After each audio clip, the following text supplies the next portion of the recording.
Welcome to a special episode of Inside the Artist with your guest host Emiliano Martin. Today is Friday, December the 19th, 2025. I am finally able to turn the cameras into your host, John J. Ruppert, who happens to be a Philadelphia native. He's a poet, songwriter, a photographer, a reporter, producer of all the videos you have enjoyed on this channel, but mostly he's now a published author with his new book, What Poets Do Say. Mr. Ruppert, how are you today? Fine. How are you today, Mr. Emiliano? Wonderful. Please tell our viewers about the new book of yours. Thank you for asking. I wrote a new book. It's called What Poets Do Say. This is the book here. I have been writing since I was 5 years old. I've written about 7,000 poems or lyrics, and I never put anything together. I met a girl named Ginny McKee, and she told me it's time to put a book together of your own book. So Ginny and I sat down, and with her guidance and her expertise, we put together this book here that you see. Wonderful. I noticed there is a young lady on the cover, and I believe there is a story about her. Yeah. Could you tell us? It's funny, right? So the young lady here that you mentioned is actually Ginny McKee. She's the young lady who helped inspire me to write this book. She's a young lady who helped me also put together this book, finalize it, edit it, and all that stuff. Without Ginny, this book would never have been written. I met her by accident, and obviously I met her for a reason. And when I was writing the book, I had one cover in mind, and it was her on the cover. Now, anybody that knows Ginny out there knows that she's very shy, doesn't like a picture taken.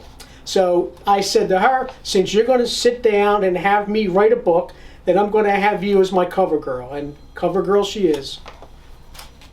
Excellent. How long have you been writing? I've been writing since I was 5. I used my writing as an escapism for the traumatic childhood I had. I was able to lock my door, put headphones on, as people remember the big headphones, listen to music, and write my own songs, short stories, plays, anything, just to escape what was happening around me. And thank God for my writing. That is nice. Would you care to share some of your original poetry? Sure, poetry I'd love from your to. book. The first song or lyrics I'm going to read to you is the first song I wrote for Ginny. And it's called If I Could for Ginny. Each night when I lay beside you, I keep praying for time to stop, for the clocks to stop and to drop 1,000,000 miles into the ocean. Each night when I look into your eyes, I see the words without any speech. And when we hold each other tight, our hearts reach out to be held closer. If I could control time, I'd freeze it because we need it. If I could control clocks, I'd make them all stop and drop 1,000,000 miles into the deep ocean. Each night when I watch you sleep, I keep seeing how happy we've become. We used to be two people just surviving. Now we're thriving and enjoying each other as one. Honey, if I could stop time and control it, I'd freeze it because we need it. If I could control clocks, I'd make them stop, then drop them 1,000,000 miles into the deep ocean. For Ginny. Very nice. Could you read another poem? Oh, sure. Thank you. Another one I'd like to read. It's one of my favorite ones outside of that one. It's one a lot of people like, and it's kind of like a comedy piece. It's called The Day I Met Peter Rabbit. I met Peter Rabbit the other day when we were walking the same way. We stopped and chatted for a while. He had long ears and a cute smile. We talked about our different lives and spoke about things that we've done. Funny, he acted like I was the only one who ever knew he existed at all. I listened to him tell me of his tales. In return, he listened to some of mine too. We were glad that we met each other It was truly a very fun thing for us to do. As the night crept upon us, we both said our bittersweet goodbyes. How many would believe this story? I almost didn't even believe my own eyes. The day that I met Peter Rabbit, I was taken back to my lost youth. Did Peter Rabbit and I really meet, you ask? Well, only Peter and I know the truth. Very nice. You have also written many articles for local papers over the years. Correct. Could you tell us about it? Sure. I grew up in Philadelphia. I'm a native Philadelphian. And unfortunately, Philadelphia is littered with crime. And a lot of our police officers were taken from us. One was my best friend, and I decided to write tributes to them. So whenever a police officer would pass away in the line of duty, I would either get an email or a phone call or a text from somebody asking me to write a tribute to their father, their son, their brother, or somebody that they knew in the force, and that's what I would do. And each one was published in local newspapers. One of the local newspapers would be the Northeast Times. Some were published in the Philadelphia Inquirer. As many older people know, the Philadelphia Bulletin I was published in. And just about any newspaper in Philadelphia, my articles, my tributes were published because it was my way of giving back to our fallen soldiers. Sure, I understand. Now, that is very nice of you. As an individual, we all appreciate your writing. Thank you. Do you feel comfortable writing poetry or prose? I look at my writing as whatever hits me in the mood. As you know, Emiliano, a lot of us writers are moody. It depends on what kind of mood we're in. Happy mood, sad mood, bad mood, crazy mood. So whatever hits me in the moment, I write. Now sometimes, like yourself, when I go back and reread what I've written, I may change it. And it depends on what mood I'm in when I make the change.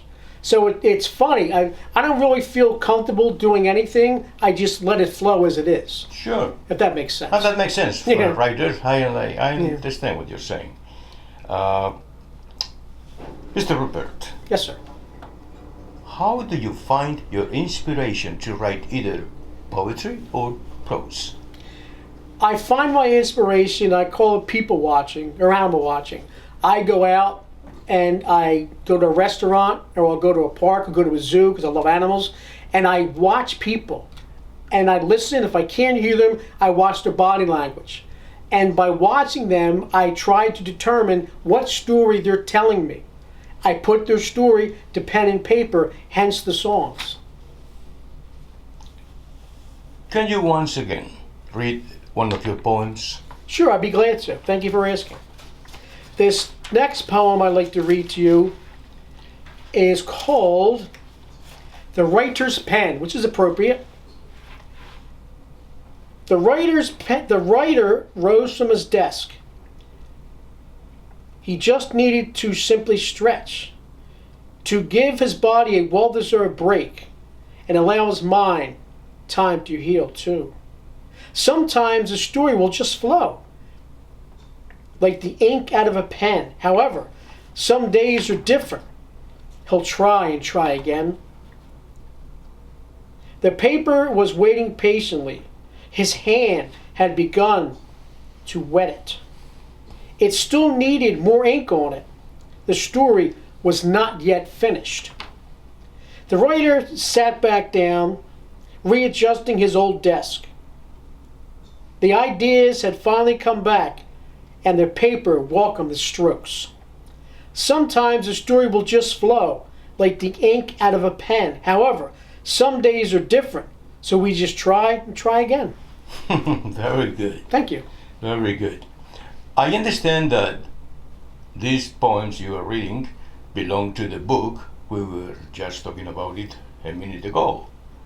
But you have written more books. Yes. Is that true? Yes, Could it you is tell us true. about it? What had happened was when I wrote this book with J. What Poets Do Say, this book took us about a month. It was a nightmare. Once the book was finished, I breathed, and Ginny breathed a sigh of relief. So Ginny said to me, "How do you feel? How does it feel?" And I said, "It feels great." She said, "Good, keep going." I was like, "What?" She said, "What do you want to write?" I said, "Well, I'll write another book." So the second book I wrote, it's called Poetry 2, and it's a tribute to the famous End. What this book is about is what I spoke about earlier. This book is a tribute book to fallen police officers, fallen soldiers, to events that changed the world, like 9/11. Like the most recent event I put in there was about the Baltimore Bridge that collapsed. I also talk about 9/11, I talk about the Space Shuttle Challenger, and I talk about famous people, Michael Jackson, Prince. If any of you are sports fanatics in Philly, I talk about Reggie White, who was a football player. And I talk a lot about famous people who need to be famous that are still alive. So I give them a voice. So you, the reader, you, the viewer, can pick up this book and read about them. One of the people in here, actually the last song in here, is of a friend of mine called the Hillbilly Hedgehog. He is an amazing musician, plays like 8 different instruments. And in addition to instruments, he's also an entertainer. He used to perform at the Grand Ole Opry. So the Hillbilly Hedgehog is the last but not least song in here. And I'm proud of this because this is my way of giving back to those who are no longer with us or those who are still with us that we need to know about. So when I finished this book, Ginny said, "Are you finished?" And I said, "I don't know. I think I got some more in me."